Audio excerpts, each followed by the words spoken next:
jalqaba irratti baga ayyaana Moolidaa geessanii ittaan sudhaan immoo baga jala bultii ayyaana masqalaatiin isin gahe.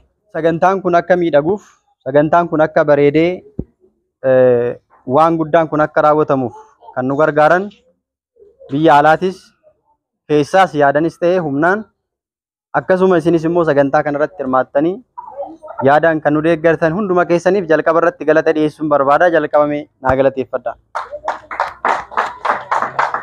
Ayyaana jechuun kophaa keenya kan nyaannu osoo hin ta'in ollaa keenyatti namoota rakkatanii jiran bifa ittiin deeggaruu dandeenyuun akka deeggarruuf yaada yaaddamee bu'uureffame waan ta'eef yaadni kun asirratti kan dhaabbatu qofa waan hin taaneef itti fufiinsaan waan hojjennuuf isinis nu faana taatanii akka hojii kanarratti nu faana hirmaattan gara fuulduraattis abdii isinirraa qabna isiniin jechuu barbaada. Ittaan sudhaan gara kennaatti darbinaa. Galatooma.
Wanta guddaadha, guddaa galatoomaa, ulfaadha, Waaqayyo isin haa kabaju.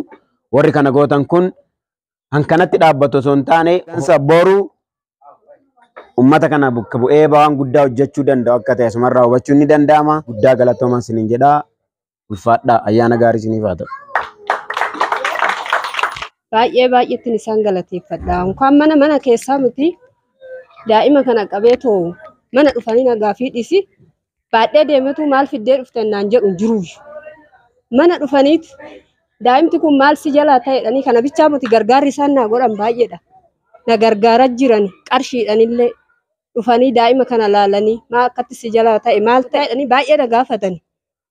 Akka isaan na gaafatan Rabbi wanna isaan hawwan hunda isaanii haa kennu. Ani danda'ee galata isaanii hin galchu, Waaqayyo galata isaanii haa galchu. Warri immooyyuu isaan jee ejjeteetu immoo gargaarsa isaan wajjin nu godhallee Rabbi isaan haa gargaaru. Isaan illee nu haa jiraatan. Kan biyya alaa jirullee biyyatti nu haa deebi'u. Nagaa nu haa ta'an.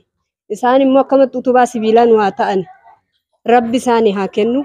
Ani baay'ee wanni dubbadhu danda'een dubbachuu dadhabe bakka dasitaa ani gaafatamuu kiyyaafuyyuu dubbachuun dadhabe ni bakka gallatsuun dadhabe wanni jedhee gaafatamuma kiyyaafuu gargaarsa muti. Dhufeetoo maal ta'e daa'imni kun jechuufiyyuu baay'ee dasna jedhee Rabbi isaanii haa tolu bakka nani wallaale Waaqayyo taa guutu jireenya. Wanta kana arguudhaaf ani kan dura kootiti har'a daa'imtu kun daa'ima waggaa afuriiti dubbachuus hin danda'u deemuu hin danda'u garuu har'a dhufanii mana dirasii dhufanii rakkina kiyya arganiiti gargaarsa kana naa godhani ammallee garuu Waaqayyo dabalee irratti haa kennuufi Waaqni isaan bakka deemanitti fayyaas warra hunda kara hundaan nu gargaaraniin Waaqni irratti dabalee haa kennuuf waan biraa homaa jechuu hin danda'u homaas dubbachuu hin danda'u. Maaliifi har'a rakkoo kiyya mana keessa deemanii dhufanii waadaa dirasii seenanii rakkoo daa'ima kiyyaa kana ilaalan. Ma dubbachuus akka hin dandeenye rakkin hagaarraa argeen beeku waan akkana kan dursa kootiti galatoomaa ammas borus deddeebi'eetan jedha.